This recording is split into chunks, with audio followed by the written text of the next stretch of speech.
के चरणों में कोटि कोटि प्रणाम। महाराज जी, परम पूज्य प्रातः स्मरणीय श्री भाई जी ने कहा था कि परिस्थितियों या प्राणियों से आशा न करके केवल आत्म सुख की आशा करनी चाहिए। महाराज जी, इसमें पूज्य भाई जी ने किस आत्म सुख की बात की है और ये आत्म सुख हम कैसे प्राप्त कर सकते हैं? हमारी आत्मा है श्री भगवान।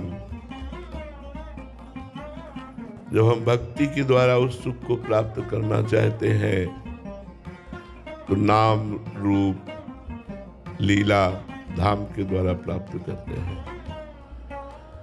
जब हम कर्मयोग के द्वारा उस सुख को प्राप्त करना चाहते हैं तो निष्काम भाव से होकर संपूर्ण चराचर जगत को सुख पहुंचाने की लालसा, बदले में कोई न चाह, तो इससे आत्म सुख की प्राप्ति होती है।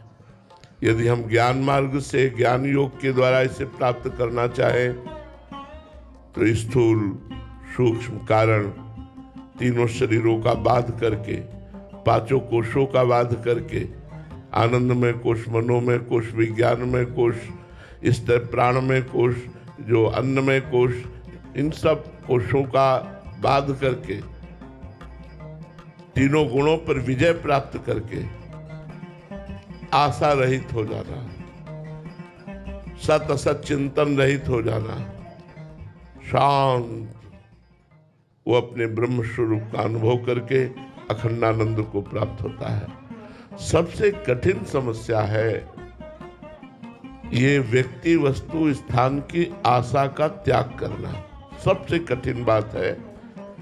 वेद विद्या पढ़त कर्म धर्मन करत, जलप तन कलप की अवधियानी, चारु गति छाण संसार भटकत भ्रमत, आस की पास नहीं तोरी जानी। हमारे यहाँ सेवकवाणी रस ग्रंथ का सिद्धांत है। सेवकवाणी कह रही कि वेद पुराणों का खूब ज्ञान है, खूब प्रवचन कर रहे हैं, खूब प्रवचन सुन रहे हैं, खूब कर्म धर्मों में भी लगे हुए हैं, लेकिन भोगों की आशा का त्याग नहीं कर पा रहे। व्यक्ति से आशा, वस्तु से सुख की आशा, किसी भोग से सुख की आशा, यही हमारे अत्यंत समीप आत्म सुख को ढके हुए है। समीप अर्थात मैं ही अपने स्वरूप का विस्मरण करके देह भाव को प्राप्त होकर इंद्रियों के भोगों में जो सुख का अनुभव करते हुए विचरण कर रहा है, मन और इंद्रियों के साथ तदात्म भाव करके वो कभी आत्म सुख को प्राप्त नहीं हो सकता। जो अपनी इंद्रिय और मन को भोगों से हटाकर भोगों की आस, वस्तु, व्यक्ति, स्थान की आशा का त्याग करके कर्तव्य का पालन करते हुए शरीर निर्वाह और धर्म में विषयों का सेवन करते हुए और निरंतर सत चिंतन करते हुए, भगवत चिंतन करते हुए समय व्यतीत करता है, तो असत चिंतन का त्याग होते ही अंतःकरण निर्मल हो जाता है।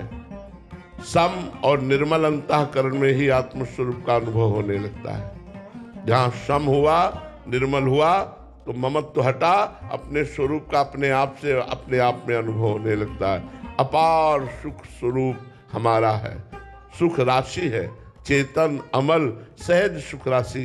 पर किसी एक मार्ग का अवलंबन ले, चाहे भक्ति योग या कर्म योग या ज्ञान योग, और आचार्य की शरण होकर, गुरु की शरण होकर उनकी आज्ञा के अनुसार साधना की जाए।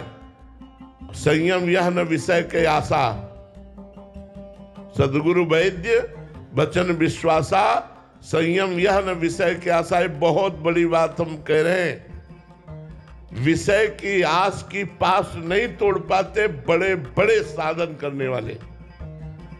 वस्तु से सुख की आशा, शरीर भोग से सुख की आशा, रुपए से सुख की आशा, मान प्रतिष्ठा से सुख की आशा, इसे नहीं तोड़ पाते। और जिसने गुरु कृपा बल से इसे तोड़ दिया, वही आत्म सुख को प्राप्त हो जाता है।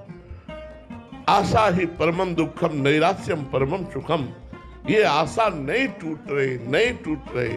आप लोग देख लीजिए किसी वस्तु से आशा, किसी व्यक्ति से आशा, धन से आशा, पद से आशा, मान प्रतिष्ठा से आशा ये बनी ही रहती है। इसी के कारण ना तो भक्ति योग का पूर्ण अनुष्ठान हो पा रहा है, न कर्मयोग का और न सांख्य योग का कोई अनुभव नहीं हो पा रहा है। बस कोल्हू के बैल की तरह दिनचर्या चल रही, कोई आत्मानंद का अनुभव नहीं हो रहा है। इसलिए हमारी प्रार्थना है, यदि आत्मानंद, भगवदानंद, परमानंद, विज्ञानानंद, प्रेमानंद ये सब उसी परमात्मा आनंद के नाम है, ये प्राप्त करना चाहते हैं तो पहले भोगों की आशा का त्याग कर दे। व्यक्ति से आशा का जो सुख प्राप्त करने की लालसा है उसका त्याग कर दे। ये आशा ही परमम दुखम नैराश्यम परमम सुखम, ये आशा परम दुख देने वाली है। पर कैसे बताए, ये मन मानता ही नहीं, बड़ा हठीला है और भोगों की आशा कर बैठता है। लाख समझाओ, लाख इसको अनुभव कराओ कि देखो किसी भी भोग में सुख नहीं है। इतिहास साक्षी है, शास्त्र साक्षी है, महापुरुष साक्षी है और अपना हृदय भी साक्षी है, लेकिन यह हठीला मन मानता नहीं है। बुद्धि को अपने अधीन करके भोगों की आशा में यह हमारे समय को, हमारे जीवन को नष्ट कर रहा है। हम अशांत होते चले जा रहे हैं, इन कामनाओं की भीड़ में हम खोते चले जा रहे हैं। कोई बड़ा भाग्यशाली है जो संत सद्गुरुदेव की चरण आश्रय वृत्ति से भगवदानंद की प्राप्ति के लिए पूर्ण समर्पण करके उनकी आज्ञा के अनुसार चलते हुए वो इन समस्त आशाओं को काट करके और भगवत चिंतन में डूब जाता है, वही आत्मानंद को प्राप्त होता है।